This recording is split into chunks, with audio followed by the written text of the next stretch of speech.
I cannot remember the last time I made an NBA video, but man, it's been a while. But we're going to do an NBA Finals preview. I would like to formally remove the name LeBronto from the Toronto Raptors. They're back to being Toronto. I give you the official stamp of approval. I don't have a stamp, but this chapstick will do. If it opens. There. You're now Toronto again. Congratulations. You're not going to lose to LeBron in the finals, and you got to the finals, so you're no longer LeBronto. Let's get into this thing. So, we got the Toronto Raptors versus the Golden State Warriors. Here we go. That's my best drawing of a maple leaf. I don't have a Toronto shirt, so hopefully that stays there. We're going to talk about Toronto first, the home team with home court advantage. So, we got Kawhi Leonard. If you haven't heard about him, I feel like this light is just blocking it. You can't see it, so just gonna mess with this while we talk about Kawhi. Kawhi Leonard. If you haven't heard about Kawhi Leonard these playoffs, he's been doing pretty dang good. The defensive side of the ball, obviously he's one of the best defenders. He basically shut down Giannis. There it goes. All right. So he's been averaging 31 points per game in these playoffs, 29, almost 30 against the Bucks. Almost 9 rebounds a game, shooting 51%. That's pretty dang good. So, Kawhi Leonard, we'll talk about him later. OG Anunoby, I don't know how to pronounce his name. He is questionable. He might return. There's no saying, but that would be big for the Raptors. Pascal Siakam is having a career year and a career postseason as well. Last year, he only averaged 6.6 points in the playoffs. This year, he is averaging 18.7 in the playoffs. Career high. Obviously, so he has been a big impact for the Raptors, the Canada Maple Leafs, whatever they're called. I'm tired of saying this thing. Sorry, Toronto. But he's obviously been playing very well. Career high year, just absolutely doing incredible. So he will be a difference maker in the finals. Kyle Lowry, he's Kyle Lowry. He's not having great playoffs, but, he has his moments where he does all right. Like, one of the games, everyone sucked and he was doing good. But, hopefully he has a good finals. They're going to need him in the finals to shoot well. He's only averaging 14.7 this postseason. So, obviously, he's going to need to score some more against the Warriors. And it's really hard to shoot with the Warriors, obviously, with Stephen Curry, Klay Thompson on the other end of the court. So, if you can have at least one person to shoot make three balls, that would help, and they're going to need Kyle Lowry to make some threes down the stretch to help them compete with Golden State or shoot with Golden State at least a little bit. Some other guys we're going to talk about for the Raptors. Danny Green has been struggling in the postseason shooting-wise. He's got playoff experience, which I think will play a big factor. We'll talk about that later. But his shooting has obviously been off recently. He's only shooting I don't remember what it was, but it was 32% or something. It's been poor shooting. So he needs to do better for the Raptors, obviously. And then Marc Gasol and Serge Ibaka are two other big factors. They're big men. They're going to need to do good against this Golden State team. Moving on to the Golden State Warriors, the defending champions. They're 31-1 without Kevin Durant. Kevin Durant has been ruled out for games 1. I think game 2 as well. No saying, but if he is out the whole finals, then that will play a difference. I think it'll be a much more competitive series if Durant's not in it. Toronto has a chance either way, but I think that it'll be more competitive for sure. Go to 6 or 7 games, and I'll give you my prediction at the end. But Draymond Green has been playing incredible the last few games. He's got 2 consecutive triple-doubles. He's been getting some steals. He's been all over the court. He's been doing incredible. I hate him. Don't want him to do good, but, he's been playing really good basketball, and I have to respect that. So, he's doing good. Stephen Curry's been doing all right. He got a triple-double in the closeout game against Portland. He's been shooting all right, pretty decent. He's been scoring a lot. I think he shot under 50%, so not great, but he did shoot all right on 3 points, as usual. But, yeah. Klay Thompson, normal Klay. I don't know what else to say about Klay. But then, obviously, Golden State having some injuries. Andre Iguodala is probable for Game 1 with his calf injury. Durant is out, as I said. And then DeMarcus Cousins, he says he feels good, but it's a matter of will he play, will he not play. We don't know. He said he feels good, but he's still considered questionable. So now to the difference makers. Difference makers. Here we go. Thought I'd go with that. You guys haven't seen yet, and I found this in my closet, so it'll do for now. Even though I don't like the Angels, but it's a pretty nice hat. That has nothing to do with what we're talking about. But difference makers in the NBA Finals will be.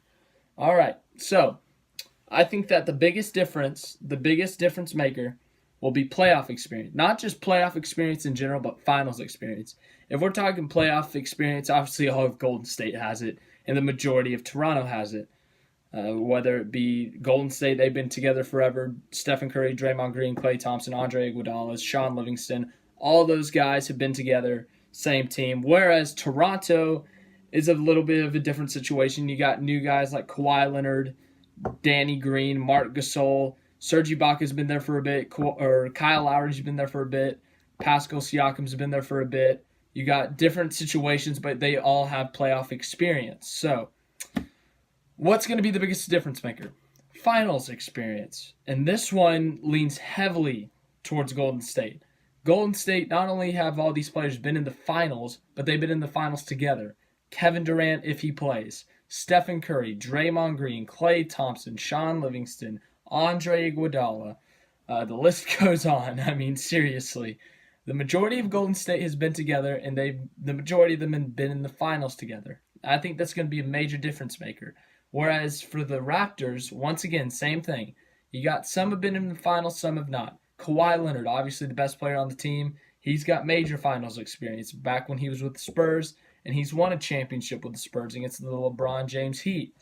And then also Danny Green, he was a part of that. Serge Ibaka has been in the finals. It was only 5 games, but he was still in the finals with the Oklahoma City Thunder back in 2012. But other than that, Toronto doesn't have much finals experience. You got playoff experience, as I said, with Ibaka, with Toronto and Oklahoma City, Marc Gasol with Memphis, and now Toronto, Danny Green, San Antonio, Toronto, and then Kyle Lowry showed with Toronto. Those are just some examples. But here's my prediction. I think that finals experience really does make a difference. I think that without, let's say Durant does not play the series, I think that does make a difference. It makes a more competitive series.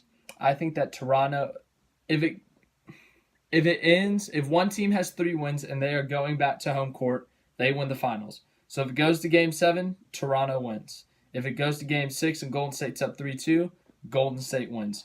And I think that Golden State will have a 3-2 lead going into Game 6. So I think that Golden State will win their 3rd consecutive finals and finish off Oracle in their book as a storybook ending. To everyone else, it's kind of a crappy ending for us. But I think that Golden State closes it out. I think they win it in 6. I think that Kawhi Leonard will play quite well in these finals, but that just not enough experience in the finals as a team, not as much experience as a team is going to end up hurting them. Not hurting them, but it's going to give Golden State the ability to pull away and just show the difference that they have so much more experience as a team, so much more playoff finals experience versus Toronto.